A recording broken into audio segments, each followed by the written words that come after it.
Hi hello guys, welcome back to Aadya colourful. ನಾನು Suma. Friends, ಇವತ್ತಿನ ವಿಡಿಯೋದಲ್ಲಿ ತುಂಬನೇ ಈಸಿಯಾಗಿ ಟೇಸ್ಟಿಯಾಗಿ ಮಾಡುವಂತಹ ಹೆಲ್ದಿಯಾಗಿರುವಂತಹ ಒಂದು ರೆಸಿಪಿಯನ್ನು ನಿಮ್ಮ ಜೊತೆ ಶೇರ್ ಮಾಡ್ಕೊಳ್ತಾ ಇದ್ದೀನಿ. ಸೊ ಈಗ ಶಿವರಾತ್ರಿ ಹಬ್ಬ ಬರ್ತಾ ಇದೆ. ಎಲ್ಲರೂ ಕೂಡ ರವೆ ಉಂಡೆ ಹಾಗೆ ತಂಬಿಟ್ಟನ್ನು ಮಾಡ್ತಾರೆ. ಖಂಡಿತವಾಗ್ಲೂ ತುಂಬ ಸಾಫ್ಟಾಗಿ ರವೆ ಉಂಡೆ ಬರಬೇಕು ಅಂದರೆ ಮತ್ತು ಬೇಗ ಗಟ್ಟಿ ಆಗಲ್ಲ. ಈ ರೀತಿಯಲ್ಲಿ ಒಂದ್ಸಲ ತಯಾರಿಸಿ ತುಂಬಾ ಈಸಿಯಾಗಿ ಮಾಡ್ಕೊಳ್ಳುವಂತಹದ್ದು. ಸೊ ಯಾರೆಲ್ಲ ನನಗೆ ನೀಟಾಗಿ ರವೆ ಉಂಡೆ ಮಾಡೋಕ್ಕೆ ಬರಲ್ಲ ಅನ್ನೋರೆಲ್ಲ ಕೂಡ ಈ ಒಂದು ವಿಡಿಯೋದಲ್ಲಿ ನೋಡಿ ಖಂಡಿತವಾಗ್ಲೂ ತಯಾರಿಸಿ ಫ್ರೆಂಡ್ಸ್. 100% ತುಂಬಾ ನೀಟಾಗಿ ಬರುತ್ತೆ ಅಂತ ಹೇಳ್ಬೋದು. ಸೊ ಈಗ ನಾನಿಲ್ಲಿ ಒಣ ಕೊಬ್ಬರಿಯನ್ನು ಒಂದನ್ನು ತಗೊಳ್ತಾ ಇದ್ದೀನಿ, ಹಾಗೆ ಡ್ರೈ ಫ್ರೂಟ್ಸನ್ನು ತಗೊಳ್ತಾ ಇದ್ದೀನಿ. ಡ್ರೈ ಫ್ರೂಟ್ಸ್ ಬೇಕು ಅಂದರೆ ತಗೊಳ್ಳಿ, ಇಲ್ಲ ಅಂತಂದರೆ ಸ್ಕಿಪ್ ಮಾಡಿ. ಸೊ ಏನು ಕೂಡ ತೊಂದರೆ ಇಲ್ಲ. ಓಕೆ, ಸೊ ತುಂಬ ಈಸಿಯಾಗಿ ಮಾಡ್ಕೊಳ್ಳುವಂತಹ ಒಂದು ರೆಸಿಪಿ ಇದು. ಸೊ ಫ್ರೆಂಡ್ಸ್, ನೀವ್ಯಾರಾದ್ರೂ ಫಸ್ಟ್ ಟೈಮ್ ನನ್ನ ಚಾನಲ್ಗೆ ವಿಸಿಟ್ ಮಾಡಿದರೆ ಪ್ಲೀಸ್ ಚಾನಲ್ನ ಸಬ್ಸ್ಕ್ರೈಬ್ ಮಾಡ್ಕೊಳ್ಳಿ, ಹಾಗೆ ಲೈಕ್ ಮಾಡಿ ಮತ್ತು ಹೆಚ್ಚೆಚ್ಚು ಶೇರ್ ಮಾಡಿ. ಸೊ ಈಗ ಒಂದು ಪ್ಯಾನಿಗೆ ಒಂದು 2 ಸ್ಪೂನ್ ಆಗುವಷ್ಟು ತುಪ್ಪವನ್ನು ಹಾಕ್ಕೊಳ್ತಾ ಇದ್ದೀನಿ. ಖಂಡಿತವಾಗ್ಲೂ ಈ 2 ಸ್ಪೂನಲ್ಲಿ ಆಗುವಂತಹ ರವೆ ಉಂಡೆ ಫ್ರೆಂಡ್ಸ್. ಖಂಡಿತವಾಗ್ಲೂ ಜಾಸ್ತಿ ತುಪ್ಪ ಬೇಡ, ಅಥವಾ ಕೆಲವರು ವನಸ್ಪತಿ ಹಾಕ್ಕೊಳ್ತಾರೆ. ಖಂಡಿತವಾಗ್ಲೂ ಯಾವುದೂ ಬೇಡ, ಇವೆಲ್ಲ ಇದ್ರೆ ತುಂಬ ಚೆನ್ನಾಗಾಗುತ್ತೆ ಅಂತ ಹೇಳ್ತಾರೆ. ತುಪ್ಪ 2 ಸ್ಪೂನ್ ತುಪ್ಪ ಇದ್ದರೆ ಸಾಕು. ತುಪ್ಪ ಇಲ್ಲ ಅಂದರೆ ನೀವು ಅಡುಗೆ ಎಣ್ಣೆ ಕೂಡ ಉಪಯೋಗಿಸ್ಕೋಬೋದು, ಏನು ತೊಂದರೆ ಇಲ್ಲ.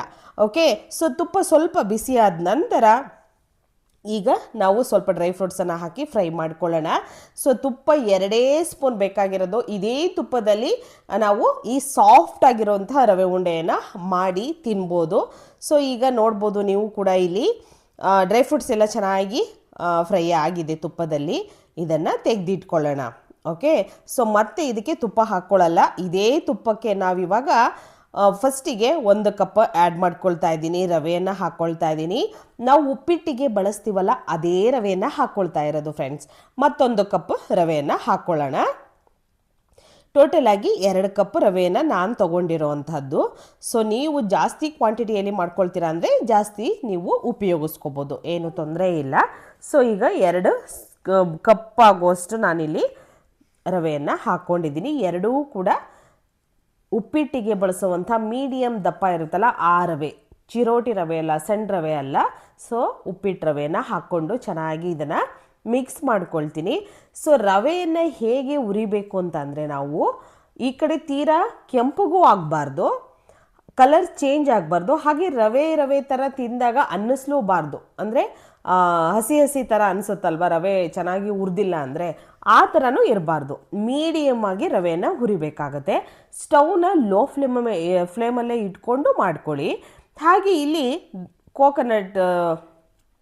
ನಾನಿಲ್ಲಿ ಕೊಬ್ಬರಿಯನ್ನು ತುರಿದು ತಗೊಂಡಿದ್ದೀನಿ. ನೋಡ್ಬೋದು ನೀವು ಕೂಡ ಅದನ್ನು ತುರಿದಿರೋ ಅಂಥದ್ದನ್ನು ಹಾಗೆ ಕೂಡ ಹಾಕ್ಕೊಳ್ಬೋದು, ಆದರೆ ಅದು ತಿಂದಾಗ ಅಲ್ಲಲ್ಲೇ ಸಿಗುತ್ತೆ. ಸೊ ಕೆಲವರಿಗೆ ತಿನ್ನೋದಕ್ಕೂ ಕಷ್ಟ ಆಗ್ಬೋದು. ಅದಕ್ಕೋಸ್ಕರ ಈ ರೀತಿ ಪೌಡರ್ ಮಾಡ್ಕೊಳ್ತಾ ಇದ್ದೀನಿ. ಒಂದು ಮಿಕ್ಸಿ ಜಾರಿಗೆ ಏನು ತುರಿದಿರುವಂಥ ಕೊಬ್ಬರಿ ಇದೆಯಲ್ಲ ಅದನ್ನು ಮಿಕ್ಸಿ ಜಾರಿಗೆ ಹಾಕಿ ಪೌಡರ್ ಮಾಡ್ಕೊಳ್ಳೋಣ.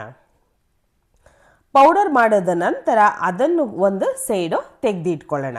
ಓಕೆ, ಸೊ ಆಗಿದೆ ಇದು. ಇದನ್ನು ಒಂದು ಸೈಡ್ ತೆಗೆದಿಟ್ಕೊಳ್ತೀನಿ. ನೋಡ್ಬೋದು ಈ ರೀತಿಯಾಗಿ ಹುಡಿಯಾಗಿ ರೆಡಿ ಆಗಿಬಿಡುತ್ತೆ ನಮಗೆ. ಸೊ ಯಾಕೆ ಅಂತಂದರೆ ಕೊಬ್ಬರಿ ಸ್ವಲ್ಪ ದಪ್ಪ ತುರಿದಿರ್ತೀವಲ್ವ, ಹಾಗಾಗಿ ಬಾಯಿಗೆ ಸಿಗುತ್ತೆ ಅಂತ ಅಷ್ಟೇ. ಕೆಲವರಿಗೆ ಇಷ್ಟ ಆಗಲ್ಲ, ಅದಕ್ಕೋಸ್ಕರ ನಮಗೆ ಹೀಗೆ ಇರಲಿ ಅಂದರೆ ಹಾಗೆ ಹಾಕ್ಕೊಳ್ಬೋದು, ಏನು ತೊಂದರೆ ಇಲ್ಲ.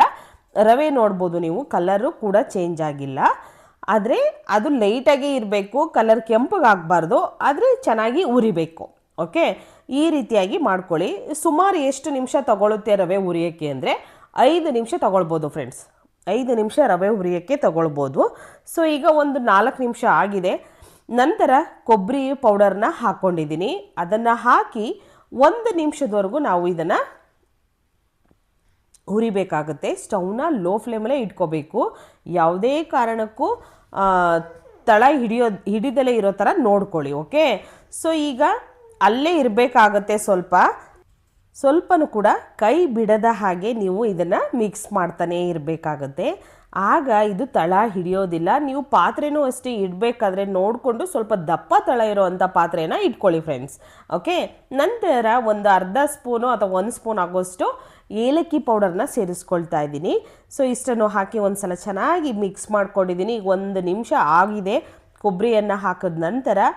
ಈಗ ಸ್ವಲ್ಪ ಕಲರ್ ಚೇಂಜ್ ಆಗ್ತಾ ಇದೆ ಅಲ್ವಾ, ಈ ಟೈಮಲ್ಲಿ ನಾವು ಡ್ರೈ ಫ್ರೂಟ್ಸ್ನ ಹಾಕಿ ಮಿಕ್ಸ್ ಮಾಡಿಕೊಂಡು ಸ್ಟವ್ನ ಆಫ್ ಮಾಡ್ಕೋಬೇಕಾಗುತ್ತೆ. ಸೊ ಡ್ರೈ ಫ್ರೂಟ್ಸ್ ಹಾಕಿದ ನಂತರ ನಾನು ಮಿಕ್ಸ್ ಮಾಡ್ಕೊಳ್ಳೋದಕ್ಕೆ ಈಗ ಸ್ಟವ್ ಆಫ್ ಮಾಡ್ಕೊಂಡ್ಬಿಟ್ಟಿದ್ದೀನಿ.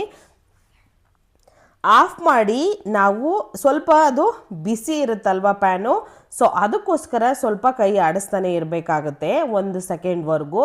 ಯಾಕೆಂದರೆ ಕೆಳಗಡೆ ರವೆ ಇರೋದು ಅದು ತಳ ಹಿಡ್ಕೊಂಡ್ಬಿಡುತ್ತೆ. ಸೊ ಅದಕ್ಕೋಸ್ಕರ ಈಗ ಸ್ವಲ್ಪನೇ ಹಾಲನ್ನು ಹಾಕ್ಕೊಳ್ಳೋಣ. ನಾನು 1.5 ಕಪ್ ಹಾಲನ್ನು ಹೇಳಿದ್ದೀನಿ. ಸೊ ಈಗ ನೀವು ಫಸ್ಟಿಗೆ 1.5 ಕಪ್ ಟೋಟಲ್ ಆಗಿ ಒಂದೇ ಸಲ ಹಾಕಬೇಡಿ, ಸ್ವಲ್ಪನೇ ಹಾಲು ಹಾಕ್ಕೊಂಡು ಕಲಸಿ. ಯಾವ ಒಂದು ಹದಕ್ಕೆ ಕಲಿಸ್ಕೋಬೇಕು ಅಂದರೆ ಈ ರೀತಿಯಾಗಿ ಕಲಿಸ್ಕೋಬೇಕು. ನೋಡಿದ್ರಲ್ಲ, ಈ ರೀತಿ ಸ್ವಲ್ಪ ತೆಳ್ಳಗಿರಬೇಕು ಫ್ರೆಂಡ್ಸ್.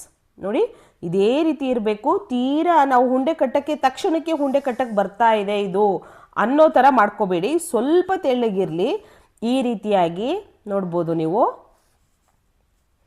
ಈ ರೀತಿಯಾಗಿ ಇದ್ದರೆ ಈಗ ಇದನ್ನು ಪರ್ಫೆಕ್ಟಾಗಿ 2 ನಿಮಿಷ ನೀವು ಬಿಟ್ಟರೆ ಸಾಕು, ಪರ್ಫೆಕ್ಟಾಗಿ ರವೆ ಉಂಡೆಯನ್ನು ಕಟ್ಟೋದಕ್ಕೆ ಬಂದುಬಿಡುತ್ತೆ. ಈಗಲೇ ನೋಡ್ಬೋದು ನೀವು, ಈ ರೀತಿಯಾಗಿ ರೆಡಿ ಆಗಬೇಕು. ನಮಗೆ ಒಂದು ಉಂಡೆ ಕಟ್ಟಿದರೆ ನೀಟಾಗಿ ಅದು ಉಂಡೆ ಬರಬೇಕು. ಈಗ ನೋಡ್ಬೋದು ಸ್ವಲ್ಪ ತಣ್ಣಗಾಗಿದೆ. ಅದು ತಣ್ಣಗಾಗೋದಕ್ಕೆ ನಾನು ಬಿಟ್ಟಿದ್ದೆ. ತಣ್ಣಗೆ ಆದ ನಂತರನೇ ನೀವು ಹಾಲನ್ನು ಹಾಕ್ಕೊಳ್ಬೇಕು. ತೀರ ಬಿಸಿ ಇದ್ದಾಗ ಹಾಲನ್ನು ಹಾಕೊಳ್ಳೋಕೆ ಹೋಗಬೇಡಿ. ಹಾಲು ಹಾಕಿದಾಗ ಉಪ್ಪಿಟ್ಟು ಥರ ಆಗಿಬಿಡುತ್ತೆ, ರವೆ ಎಲ್ಲ ಹಾಲನ್ನು ಎಳ್ಕೊಳ್ಳುತ್ತೆ. ಆ ಥರ ಆಗಬಾರ್ದು. ರವೆ ಉಂಡೆಗೆ ರವೆನೂ ಇರಬೇಕು, ನಮಗೆ ತಿನ್ಬೇಕಾದ್ರೆ ರವೆ ಅಂತ ಅನ್ನಿಸ್ಬೇಕು. ಓಕೆ, ಸೊ ಈ ರೀತಿಯಾಗಿ ಮಾಡ್ಕೊಳ್ಳಿ. ಈಗ ಉಂಡೆ ಕಟ್ಟೋದನ್ನು ನೋಡ್ಕೋಬೋದು ನೀವು. ಈ ರೀತಿಯಾಗಿ ನಾನು ಸ್ವಲ್ಪ ದಪ್ಪ ಗಾತ್ರದಲ್ಲಿ ಕಟ್ಕೊಳ್ತಾ ಇದ್ದೀನಿ. ನಿಮಗೆ ಯಾವ ರೀತಿ ಇಷ್ಟ ಆಗುತ್ತೆ ನೋಡಿ ಆ ರೀತಿ ಮಾಡ್ಕೋಬೋದು. ಚಿಕ್ಕ ಪುಟಾಣಿ ರವೆ ಉಂಡೆ ಮಾಡ್ಕೊಳ್ತೀವಿ ಅಂದರೆ ಅದನ್ನು ಮಾಡ್ಕೋಬೋದು. ಸೊ ಈ ರೀತಿಯಾಗಿ ಮೀಡಿಯಮ್ ಆಗಿ ಕಟ್ತಾ ಇದ್ದೀನಿ ದಪ್ಪನ. ಇದೇ ರೀತಿಯಾಗಿ ಕಟ್ಕೊಳ್ಳಿ. ತುಂಬಾ ಸಾಫ್ಟಾಗಿರುತ್ತೆ ಫ್ರೆಂಡ್ಸ್. ನೀವು ಖಂಡಿತ 15ರಿಂದ 20 ದಿನದವರೆಗೂ ಇಟ್ಟು ತಿಂದರೂ ಕೂಡ ಇದು ಕೆಟ್ಟೋಗೋದಿಲ್ಲ. 100% ಹೇಳ್ತೀನಿ, ಕೆಟ್ಟೋಗೋದಿಲ್ಲ ಮತ್ತು ಗಟ್ಟಿ ಆಗೋದಿಲ್ಲ. ಇದೇ ರೀತಿ ಈಗ ಏನು ಉಂಡೆ ಕಟ್ಟಿದ್ದೀರಲ್ಲ ಅಷ್ಟೇ ಸಾಫ್ಟಾಗಿ ಇರುತ್ತೆ 100%. ಒಂದ್ಸಲ ಇದೇ ವಿಧಾನದಲ್ಲಿ ತಯಾರಿಸಿ. ತುಂಬ ಸಾಫ್ಟಾಗಿ ರವೆ ಉಂಡೆ ಬರಬೇಕು ಅಂದರೆ ಈ ಎಲ್ಲ ಟಿಪ್ಸ್ಗಳನ್ನು ನೀವು ಫಾಲೋ ಮಾಡಿ. ಆಗ ಬೇಗ ಗಟ್ಟಿ ಆಗಲ್ಲ, ಹಾಗೆ ತುಂಬನೇ ರುಚಿಯಾಗಿ ಶುಚಿಯಾಗಿ ಸಾಫ್ಟಾಗಿ ಇರುತ್ತೆ ಇದು. ಓಕೆ, ಸೊ 15ರಿಂದ 20 ದಿನದವರೆಗೂ ನೀವು ಸ್ಟೋರ್ ಮಾಡಿ ಇಟ್ಕೊಂಡು ಕೂಡ ಸಾಫ್ಟ್ ಆಗಿರುವಂಥ ರವೆ ಉಂಡೆಯನ್ನು ಮಾಡಿಕೊಂಡು ತಿನ್ಬೋದು. ಓಕೆ, ಸೊ ಇವತ್ತಿನ ವಿಡಿಯೋ ಸ್ವಲ್ಪನಾದರೂ ಇಷ್ಟ ಆಗಿದ್ರೆ ಈ ಚಾನಲ್ನ ಸಬ್ಸ್ಕ್ರೈಬ್ ಮಾಡ್ಕೊಳ್ಳಿ ಫ್ರೆಂಡ್ಸ್, ಲೈಕ್ ಮಾಡಿ ಮತ್ತು ಹೆಚ್ಚೆಚ್ಚು ಶೇರ್ ಮಾಡಿ. ಈ ವಿಡಿಯೋ ಬಗ್ಗೆ ಏನೇ ಅನಿಸಿಕೆ ಅಭಿಪ್ರಾಯ ಇದ್ದರೂ ತಪ್ಪದೆ ಕಾಮೆಂಟ್ ಸೆಕ್ಷನಲ್ಲಿ ತಿಳಿಸಿ. ಇವತ್ತಿನ ಈ ವಿಡಿಯೋನ ಇಲ್ಲಿಗೆ ಮುಗಿಸ್ತಾ ಇದ್ದೀನಿ. ಬಾಯ್, ಸಿ ಯು.